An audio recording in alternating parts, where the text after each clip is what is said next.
5 राज्यों के विधानसभा चुनाव खत्म होने के साथ ही अब एग्जिट पोल का दौर शुरू हो गया है।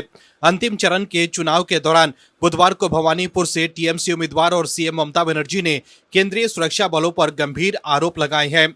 सीएम ममता बनर्जी ने कहा कि कल रात से ही केंद्रीय बल हमारे लोगों पर जुल्म कर रहे हैं। सीएम ममता ने दावा किया कि सीआरपीएफ के जवान आम जनता, महिलाओं और यहां तक कि बच्चों को भी पीट रहे हैं। सीएम ममता बनर्जी ने इन घटनाओं को लोकतंत्र के लिए शर्मनाक बताया है। सीएम ममता ने कहा कि उन्होंने 1984 से कई चुनाव लड़े हैं, लेकिन ऐसी ज्यादती कभी नहीं देखी।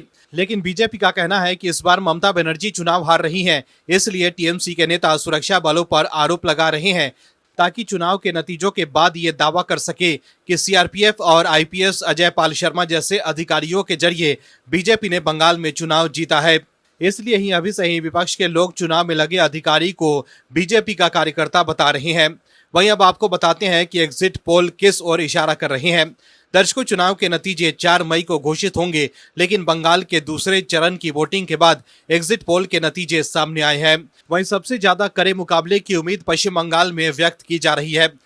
पश्चिम बंगाल में 4 मई के बाद पहली बार बीजेपी की सरकार बन सकती है। कम से कम बीजेपी के इंटरनल सर्वे का अनुमान तो यही है। पश्चिम बंगाल में जमीन पर मौजूद बीजेपी के सूत्रों की ओर से जो अनुमान जाहिर किया गया है, उसके अनुसार इस बार राज्य की 294 विधानसभा सीटों में से बीजेपी 170 से 190 सीटें जीत सकती है। वहीं टीएमसी के खाते में 100 से 120 सीटें जा सकती है। बाकी 5 से लेकर 15 सीटें अन्य दलों का खाता खुल सकता है।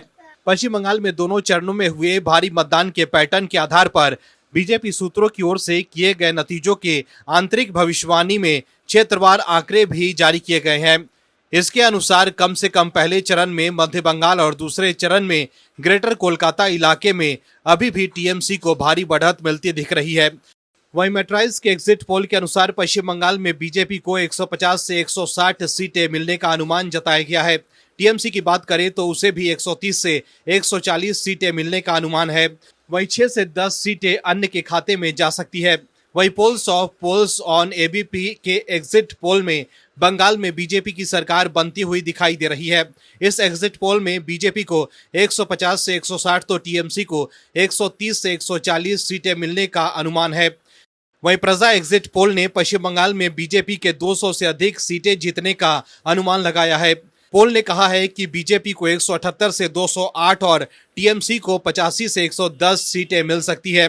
एग्जिट पोल में अनुमान लगाया गया है कि अन्य को 5 सीटें मिल सकती है।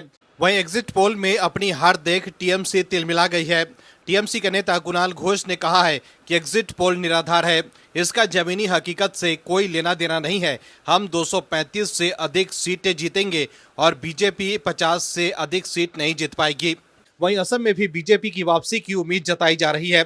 एक्सिस माई इंडिया ने असम के अपने एग्जिट पोल में फिर से बीजेपी सरकार का अनुमान व्यक्त किया है। बीजेपी को 88 से 100 सीटें मिलने का अनुमान व्यक्त किया गया है, जबकि कांग्रेस को असम में 24 से 36 सीटें मिल सकती है। दर्शकों, असम चुनाव से पहले सीएम शर्मा और उनकी पत्नी पर फर्जी आरोप लगाकर कांग्रेस के नेता पवन खेरा सियासी माइलेज लेने की कोशिश कर रहे थे, लेकिन पवन खेरा और कांग्रेस की दाल नहीं गली। वहीं तमिलनाडु में फिर से डीएमके की सरकार तो वहीं केरल में कांग्रेस की सरकार बन सकती है। लेकिन सबसे बड़ी बात यह है कि पश्चिम बंगाल में बीजेपी की पहली बार सरकार बन सकती है। दर्शकों, आपको बता दें कि पश्चिम बंगाल चुनाव 2026 इस बार बेहद कांटे की टक्कर में बदल चुका था। वहीं सट्टा बाजार की भविष्यवाणी की बात करें तो फलौदी सट्टा बाजार का ताजा अनुमान के अनुसार टीएमसी को 145 से 148 सीटें और बीजेपी को 140 से 143 सीटें मिल सकती है। यानी दोनों पार्टियों के बीच जीत हार का अंतर बेहद कम है। बहुमत के लिए 148 सीटों का आंकड़ा निर्णायक है, जिससे मुकाबला और भी रोचक हो गया है। वहीं एसआईआर वोटर लिस्ट में बदलाव और वोटिंग पैटर्न इस चुनाव की दिशा तय कर रहे हैं। बम्पर वोटिंग होने के बाद बीजेपी का अनुमान है कि इस बार उसकी सत्ता में वापसी हो सकती है। आप दर्शक इस पर क्या कहेंगे, कमेंट सेक्शन में जरूर बताइए।